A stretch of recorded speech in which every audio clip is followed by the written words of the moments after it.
बिहार शिक्षा विभाग ने विभिन्न पर्व त्योहारों पर स्कूलों में होने वाली छुट्टियों में कटौती कर दी है। सितंबर से इस साल तक होने वाली 23 छुट्टियों को घटाकर 11 कर दिया गया है। 11 छुट्टियों की इस सूची में रक्षाबंधन पर दी जाने वाली छुट्टी शामिल नहीं है।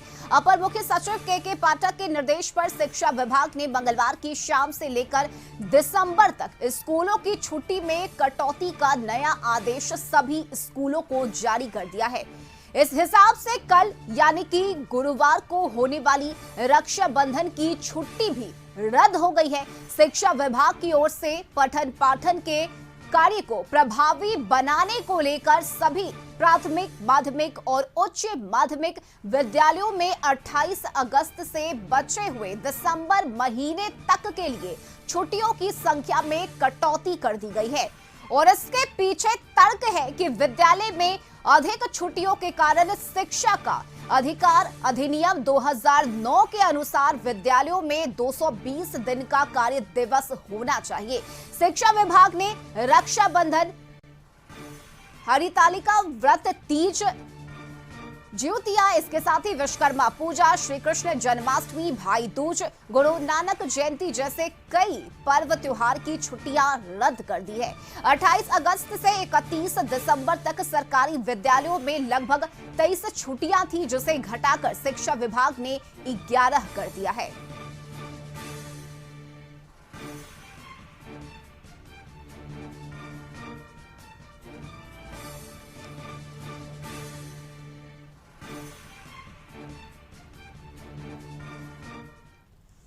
तो शिक्षा विभाग ने शिक्षकों की त्योहार वाली छुट्टियों में कटौती की है। शिक्षा विभाग के इस फैसले पर सियासत शुरू हो गई है।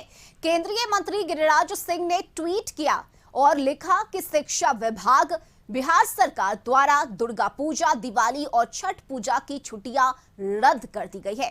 कल संभव है कि बिहार में सरिया लागू कर दिया जाए और हिंदू त्योहार मनाने पर रोक लग जाए। इस पर जेडीयू एमएलसी नीरज कुमार ने प्रतिक्रिया दी और इसके लिए केंद्र सरकार को ही जिम्मेदार बताया। उन्होंने कहा कि केंद्र के नए नियमों के मुताबिक स्कूलों में कार्य दिवस बढ़ा दिया गया है। साथ ही कहा कि गिरिराज सिंह की जवान उसी वक्त क्यों चुप हो जाती है जब बिहार में पैसे में कटौती की जाती है।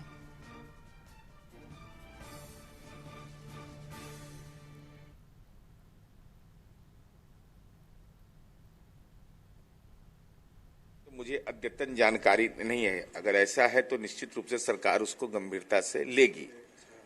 लेकिन महत्वपूर्ण विषय है कि माननीय गिरिराज सिंह जी जिस बात की आलोचना कर रहे हैं, सरिया कानून की बात कर रहे हैं, तो हम उनसे जानना चाहते हैं कि शिक्षा का अधिकार अधिनियम 2009 के अनुसूची के तहत प्राथमिक विद्यालय में कम से कम 200 दिन और मध्य विद्यालय में कम से कम 220 दिन के कार्य दिवस का प्रावधान है। ये तो आपने कानून बनाया है, आप उसको लागू किए हुए हैं। छुट्टियों में कटौती की गई है, यह सच है, लेकिन छुट्टियों में कोई धर्म के आधार पर कटौती नहीं है। और संवाददाता प्रीतम इस वक्त हमारे साथ जुड़ गए हैं। प्रीतम, शिक्षा विभाग की तरफ से छुट्टियों को लेकर यह बड़ा आदेश जारी हुआ है, जिसके बाद अब इस फैसले पर सियासत शुरू हो गई है। गिरिराज सिंह का ट्वीट हमने देखा, तो वहीं दूसरी तरफ नीरज कुमार का भी बयान सामने आया है। प्रीतम, हाँ देखिए, बिल्कुल इस पे जो है वो सियासत वो तय थी और सियासत शुरू हो गई है। दरअसल शिक्षा विभाग ने जो नया कैलेंडर जारी किया है और जो पुराना कैलेंडर है, दोनों कैलेंडर को जो आप एक साथ सामने रखेंगी तो उसमें ये पता चल जाएगा कि जो छुट्टियों में जो है अंतर है। और इसमें जो महत्वपूर्ण बात ये है वो ये है रश्मि कि जो तीज के मौके पर जो हरिताल का तीज थी, उस पर जो छुट्टी थी इस बार जो वो दी जानी थी, वो जो छुट्टी इसी महीने में थी, वो 2 दिन की छुट्टी थी, उस छुट्टी को खत्म किया गया है।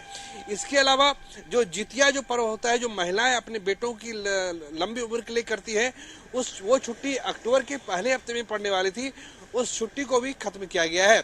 अब जाके जो गिरिराज सिंह है उन्होंने इस पर ट्वीट किया है। खैर, गिरिराज सिंह से आप ऐसे ही ट्वीट की उम्मीद कर सकती हैं, क्योंकि वो कुछ ज्यादा पॉजिटिव इस मामले बोलते नहीं है। लेकिन हमने जो जेडीयू की जो एमएलसी है नीरज कुमार, जब हमने उनसे बात की तो उन्होंने भी ये कहा है कि अगर हरितालिका तीज के मौके पर शिक्षा विभाग के नए आदेश के मुताबिक अगर छुट्टी हुई है तो इस पर शिक्षा विभाग को गौर करना चाहिए और शिक्षा विभाग के जो अधिकारी हैं, जो माध्यमिक शिक्षा विभाग है, जिन्होंने इस आदेश को जारी किया है, उससे बात की जाएगी। क्योंकि जो तीज का जो त्योहार होता है वो एक महत्वपूर्ण त्योहार होता है।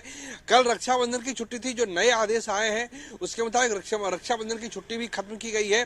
दरअसल शिक्षा विभाग ने जो पूरा मामला यह है कि जो केंद्र सरकार है, जो शिक्षा विभाग है, जो केंद्रीय मानव संसाधन मंत्रालय है, उसने ये सर्कुलर जारी किया हुआ है कि जो क्लास 1 से 5 तक है वहां पे कम से कम 200 दिन कार्य दिवस, 200 दिन क्लास होनी चाहिए और क्लास 6 से जो 8 है वहां पे 220 दिन होना चाहिए। अब इसी चीज को आगे बढ़ाते हुए शिक्षा विभाग ने कहा है, बिल्कुल प्रीतम, और यही तर्क भी दिया गया है शिक्षा विभाग की तरफ से। ये इसी तर्क को देते हुए इन छुट्टियों में कटौती की गई है। हाँ बिल्कुल, इसी तर्क को आगे बढ़ाते हुए छुट्टियों में कटौती की गई है। लेकिन शिक्षा विभाग को ये मानना चाहिए, ये चीज देखनी पड़ेगी कि जो धार्मिक मसले होते हैं वो काफी संवेदनशील होते हैं और जिस लिहाज से बिहार में सियासत हो रही है और जिस लिहाज से भाजपा ने इस मुद्दे को लपका है, उससे कहीं न कहीं अब शिक्षा विभाग को सोचना पड़ेगा और ऐसी उम्मीद की जा सकती है कि अगले 2-4 दिनों में एक नया आदेश जारी होगा और उस आदेश के मुताबिक जो हरितालिका तीज के मौके पर जो छुट्टी में कटौती की गई है, हो सकता है उस छुट्टी को दोबारा बहाल किया जाए। जो जितिया के मौके पर जो छुट्टी होती है, बिल्कुल प्रीतम, आगे शिक्षा विभाग इस सियासत के बाद क्या फैसला लेती है, शिक्षा विभाग का क्या कदम होगा, ये आगे आने वाले दिनों में पता चलेगा। लेकिन फिलहाल अगर पिछले कुछ दिनों की हम बात करें तो शिक्षा विभाग लगातार कड़े कदम उठा रहा है और इसी का नतीजा है कि आज इन छुट्टियों को लेकर जो लिस्ट जारी हुई है इसमें कटौती की गई है। छुट्टियों में 23 से घटाकर 11 कर दिया गया है। बिल्कुल, इसमें कहीं कोई संदेह नहीं है कि बिहार की जो सरकारी स्कूल है वहाँ पे लंबी छुट्टियां होती हैं। जैसे आप दिवाली से जो छठ का जो मौका होता है वो लंबी छुट्टी होती है, एक तरह से पठन पाठन बाधित होता है। उसी तरीके से आपको याद होगा कि जून के महीने में गर्मी छुट्टी होती है, ठंड के महीने में वो शीतकालीन छुट्टी होती है, तमाम छुट्टियां होती है, लिहाजा पठन पाठन के लिए किया गया। लेकिन शिक्षा विभाग ने जो 2-3 छुट्टियों में कटौती की है, मैं आपको गारंटी के साथ कहता हूँ कि इन छुट्टियों को दोबारा बहाल किया जाएगा, क्योंकि अब ये मसला जो है वो धार्मिक मसला हो जाएगा कुछ दिन में। जी रश्मि, अपना सवाल कीजिए। जी चलिए प्रीतम, फिलहाल बहुत शुक्रिया आपका तमाम जानकारी के लिए।